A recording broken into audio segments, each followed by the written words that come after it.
2027 मार्च में एक तरफ उत्तर प्रदेश में विधानसभा चुनाव हो रहे होंगे, वहीं दूसरी तरफ इसी वक्त उत्तर प्रदेश में जातीय जनगणना भी हो रही होगी, क्योंकि तब देश में जातीय जनगणना होगी। सरकार की तरफ से यह बात निकल करके आ गई है, लेकिन क्या चुनाव के पहले या चुनाव के दौरान जातीय जनगणना होना क्या बीजेपी को भारी नहीं पड़ेगा? आज हम इस बात को समझेंगे। यह भी जानिए कि अमरोहा में अखिलेश यादव के पीडीए को क्या हुआ, कैसे दो ऐसी बिरादरियां, खास करके पश्चिम में जहां पर शादी और बारात में हमेशा संघर्ष में होती हैं, आज एक बार फिर आमने सामने होगी। बारात निकलने को लेकर बात थी, लेकिन हो गया पथराव। क्या हुआ है यह भी जानेंगे। और स्मृति ईरानी अब सीरियल में वापसी कर रही, क्योंकि सास भी कभी बहू थी। जी हां, राजनीति से थोड़ा दूर क्या एक बार फिर स्मृति ईरानी अब पर्दे पे दिखाई देंगी। ये खबरें आज का यूपी में। नमस्कार, मैं हूं कुमार अभिषेक, आप देख रहे हैं यूपी तक। हम हाजिर अपने न्यूज शो आज का यूपी में। तो एक तरफ चुनाव और यूपी का चुनाव विधानसभा का 2027 में, और दूसरी तरफ जातीय जनगणना। जी हां, हम पूरी खबर बताएं उसके पहले ही इस पर सियासत कैसे शुरू हो गई है, इसकी बानगी देख लीजिए। अखिलेश यादव ने इस खबर के आते ही एक एक्सपोस्ट लिख दिया, ट्वीट कर दिया और कह दिया कि मतलब जब आएगी पीडीए की सरकार तभी होगी ये जनगणना। आप इस पोस्ट को देखिए, अंदाजा लग जाएगा कि जातीय जनगणना कितना बड़ा मुद्दा बनने जा रहा है, और वो उस वक्त जब उत्तर प्रदेश में चुनाव हो रहे होंगे। यानी कि अखिलेश यादव ने एक तरीके से अपना एजेंडा आज ही सेट कर दिया। 27 के चुनाव के एन वक्त पर जब जातीय जनगणना चल रही होगी, या फिर जब चुनाव की प्रक्रिया चल रही होगी, चुनाव चल रहे होंगे, तभी ये जातीय जनगणना होगी। यानी कि उस चुनाव का जो मुद्दा, जो सेंट्रल मुद्दा होने जा रहा है, वो जातीय जनगणना होगी। तो क्या बीजेपी को यह भारी पड़ने वाला है? क्योंकि ये बीजेपी की कमजोर नस है, और कम से कम अगर एक तरफ जातीय जनगणना हो रही होगी, दूसरी तरफ चुनाव चल रहे होंगे, तो विपक्ष बीजेपी की इस कमजोर नस को दबाने की कोशिश जरूर करेगा, और इसकी शुरुआत आज से ही होगी। और रही बात बीजेपी की, तो बीजेपी के सामने दो विकल्प हैं। या तो वो जातीय जनगणना के आंकड़ों के साथ चुनाव में जाए, यानी कि उसके पहले, काफी पहले ये जातीय जनगणना हो जाए, या फिर चुनाव के बाद हो। जानकारी मिल रही है उसके मुताबिक अक्टूबर 2026 से ही जातीय जनगणना शुरू हो जाएंगी। पहाड़ी इलाकों में ये जातीय जनगणना होगी, क्योंकि वो इनएक्सेसिबल एरियाज हैं, बहुत कठिन इलाके हैं। लेकिन जो मैदानी इलाके हैं, जहां पर हिंदी बेल्ट है, या फिर जहां जो पहाड़ी क्षेत्र नहीं है, वहां ये मार्च 2027 में होंगे, और तब उत्तर प्रदेश भी जातीय जनगणना देख रहा होगा। और ऐसे में यही बात कही जा रही है कि कहीं जातीय जनगणना का ये वक्त बीजेपी को उत्तर प्रदेश में भारी न पड़ जाए।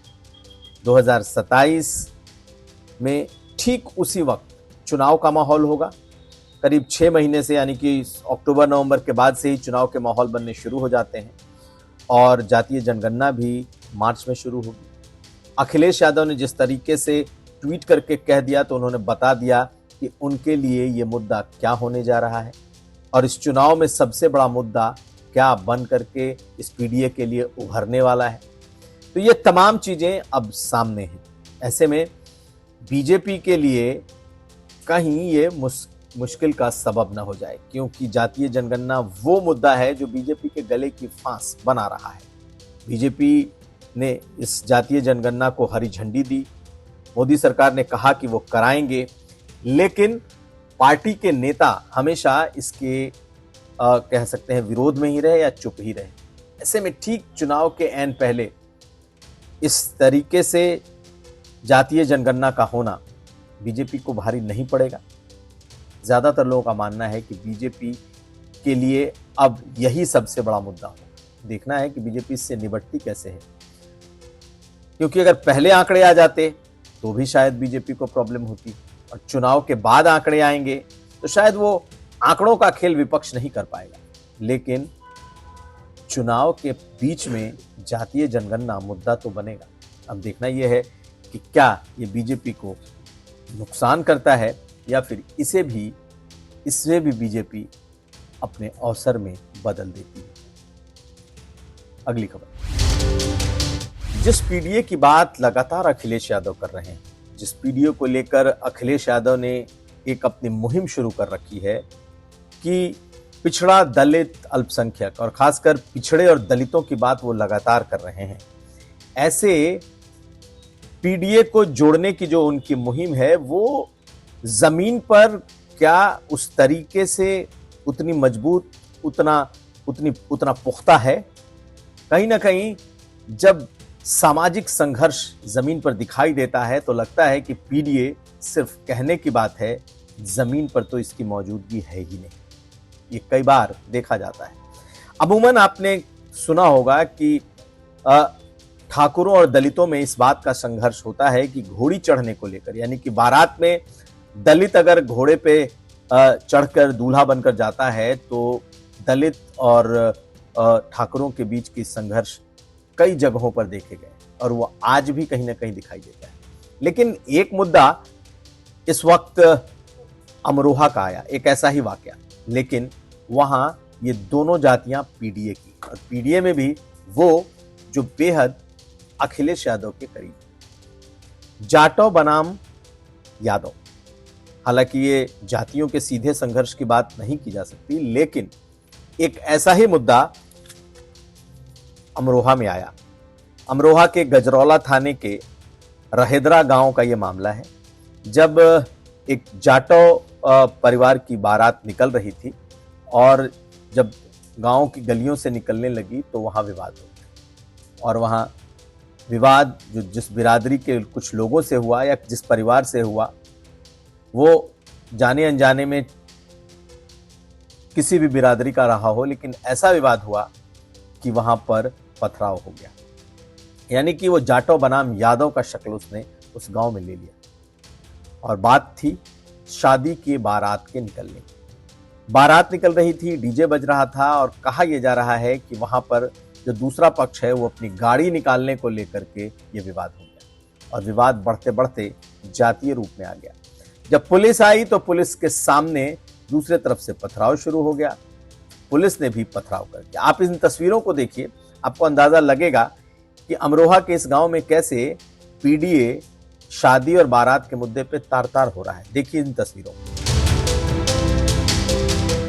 अब उस परिवार और उस बिरादरी की सुनाते हैं जो कि पीड़ित पक्ष है, यानी कि जिसके परिवार से, जिसकी बिरादरी की बारात निकल रही थी और तब हंगामा हो गया और तब आपस में आमने सामने की भिड़ंत हो गई। सुनिए वो परिवार क्या कह रहा है, उस गांव के लोग क्या कह रहे हैं जो जाटव बिरादरी के। हम लोग जाटव हैं और आज मेरी भतीजी की 2 बारातें आई थी, मतलब 2 लड़कियों की हम शादी कर रहे थे और एक बारात हसनपुर से आई थी और एक बारात मुरादाबाद से आई थी।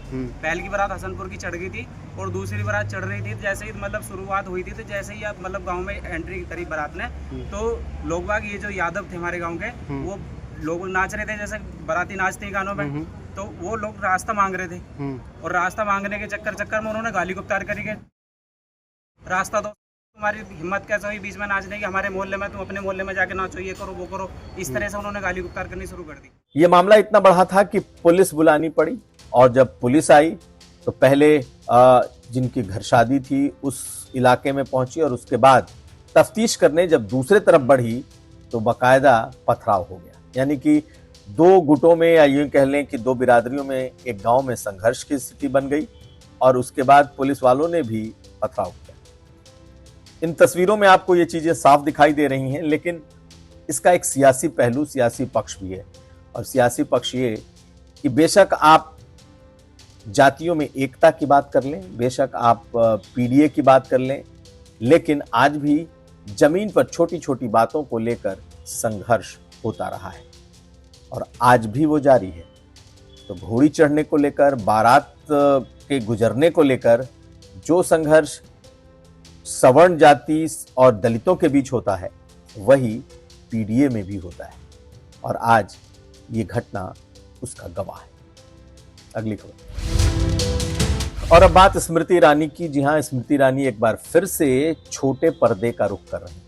लोग इसे ऐसे भी जोड़ेंगे कि स्मृति ईरानी चुनाव हार गई, केंद्र में मंत्री नहीं है, तो अब दोबारा से वो अपने एक्टिंग करियर की तरफ बढ़ रही हैं। लेकिन एक बात यह भी सच है कि स्मृति ईरानी अभी कुछ दिन पहले दोबारा अमेठी आई थी और उनका जो अपना राजनीतिक करियर है, या यूं कहें कि अमेठी में जो उनकी अपनी राजनीतिक यात्रा है वो जारी है। लेकिन दूसरी तरफ, क्योंकि सास भी कहूं कभी बहू थी, ये वो सीरियल था जिसने स्मृति ईरानी को बहुत बड़ी पहचान दी थी। 18 सालों से सियासत में लगातार व्यस्त रहने की वजह से मान लें, स्मृति ईरानी ने खुद को छोटे पर्दे से दूर रखा था। लेकिन इस चुनाव में हारने के बाद या अब केंद्र में मंत्री नहीं रहने के बाद कहीं ना कहीं उन्होंने टेलीविजन का रुख किया है और एक बार फिर एकता कपूर के उस सीरियल में वो दोबारा से वापसी कर रही है। कहा जा रहा है कि नए तरीके से, क्योंकि सास भी कभी बहू थी बन रही है। इसमें उनके को स्टार वही अमर उपाध्याय जो मिहिर वीरानी हुआ करते थे, वो इस सीरियल का हिस्सा है और कुछ उसी तरीके से इस शूटिंग की शुरुआत भी हो रही है। स्मृति ईरानी अब कहा जाता है कि अपने पूरे सुरक्षा लाव लश्कर के साथ आती हैं और ये शूटिंग इनफैक्ट शुरू भी हो चुकी है। कहा जा रहा है कि तकरीबन 200 के आसपास ये एपिसोड होगा, लेकिन लोगों की नज़र जरूर होगी कि आखिर ये जब 18 साल बाद ये सीरियल एक बार फिर वापस आ रहा है और स्मृति ईरानी और वही अमर उपाध्याय दोबारा से इस सीरियल में आ रहे हैं, तो लोगों का कौतूहल, लोगों की में उत्सुकता होना स्वाभाविक है। हमारी भी नज़र रहेगी। लेकिन सियासी चर्चा ये कि चूंकि सियासत में स्मृति ईरानी चुनाव हार गई, अब मंत्री भी नहीं है, इसलिए उन्होंने छोटे स्क्रीन का रुख किया है। तो ये था आज का यूपी। हम कल फिर हाजिर होंगे। आप हमें दीजिए इजाजत। देखते रहिए यूपी तक। आपको हमारा ये वीडियो कैसा लगा, आप हमें चाहें तो लिखकर बताएं। वीडियो को अगर पसंद आए तो लाइक करें, शेयर करें और यूपी तक को सब्सक्राइब जरूर करें। धन्यवाद।